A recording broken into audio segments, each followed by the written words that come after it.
बिस्मिल्लाहिर्रहमानिर्रहीम। राकेशी आपका बेहद शुक्रगुजार हूँ कि आप लोग बहरहाल आवाम के मुद्दों को लेकर मेरे पास आप लोग आते हैं, अपने स्टूडियो में आप लोग मुझे बोलने का मौका देते हैं। जहाँ तक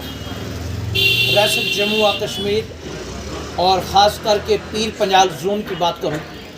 तो सबसे पहले तो जो आज इस दौर में बिजली का निज़ाम है, ये आप ये देखें 2014 के बाद यहाँ रियासत जम्मू कश्मीर में लोगों को बेरोज़गारी तो अरूज पर थी और लोगों को किस तरीके से लूटा गया। जिस घर में गांव देहात के अंदर 2 बल्ब लोग जलाते थे और उस घर का बिल भी कम से कम 500 रुपया बिजली का महाना बिल उस घर के अंदर थमा दिया जाता है। फ्लाइट रेट गाँव के हर घर तक, गरीब अमीर सब तक फ्लाइट रेट लगा के बिजली डिपार्टमेंट भेज देता है। इसके ऊपर हुकूमत ने कोई आज दिन तक संज्ञान नहीं लिया। जहां बिजली मीटर लगाए गए, बिजली मीटर लगाने के बावजूद भी, उसके बावजूद रीडिंग ज़्यादा लगा कर भी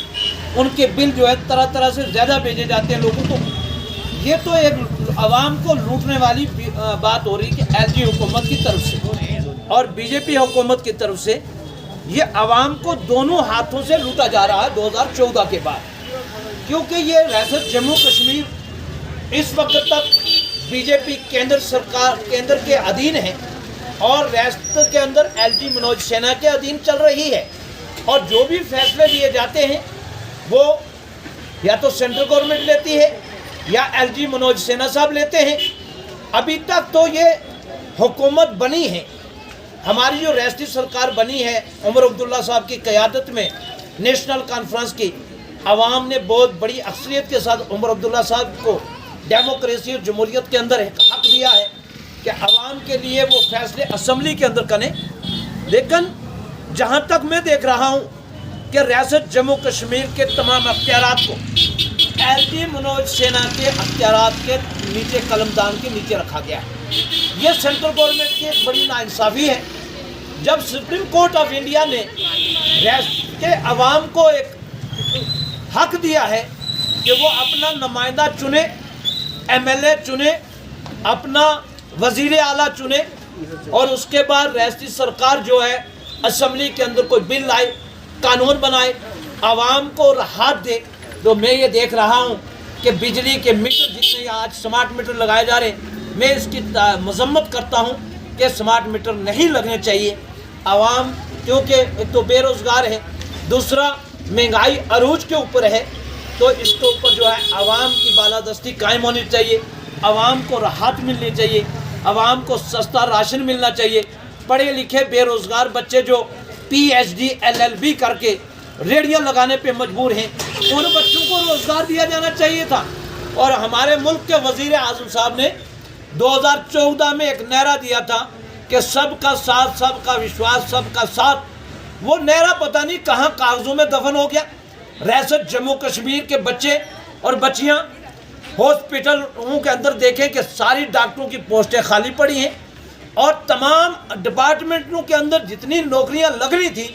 वो सारी की सारी खाली पड़ी हैं। बच्चे दर बदर की ठोकरें खा रहे हैं और मजदूरी, एक PhD बच्चा करके लाखों रुपया माँ बाप का लगाकर 500 रुपये की दिहाड़ी लगाने पे या 1000-2000 रुपये की नौकरी करने पे होटलों पे मजबूर है। ये है मेरे मुल्क के वज़ीर आज़म के अच्छे दिन हिंदुस्तान में। ये मेरे मुल्क के वज़ीर आज़म ने दिया, इन नौजवानों को भीख के कटोरे दिए हैं कि ये भीख मांगने पे ये लोग मजबूर हो गए। पढ़े लिखे बच्चे और बच्चियाँ, इनको डॉक्टर लगाना चाहिए था, इनको टीचर लगाने चाहिए थे। स्कूलों में टीचर है ही नहीं। तमाम स्कूल जो है वो प्राइमरी स्कूल हो या मिडिल स्कूल हो, शहर सिटी के अंदर तो टीचर मिलेंगे, लेकिन गांव देहात के पहाड़ी इलाकों में आपको टीचर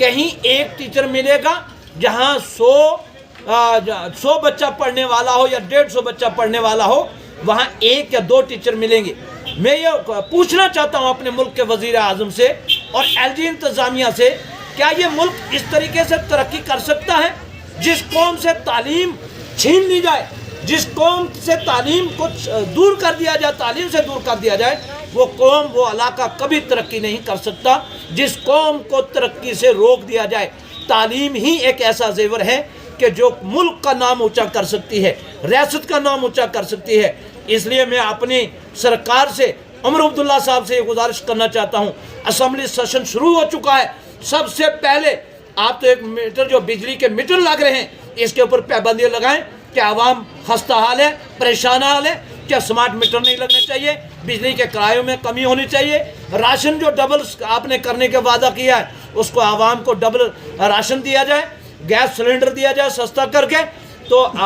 بے روزگار نوجوانوں کو، اور 4 سال کی نوکری، وہ بچے پی ایچ ڈی کر کے 4 سال کے بعد پھر گھر پہ آ کے بیچارے بستروں پہ پڑے ہوئے ملیں، ان کو پرماننٹ نوکری ان کی 60 سال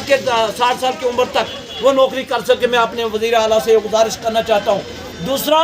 جو پینشن اس وقت تک جو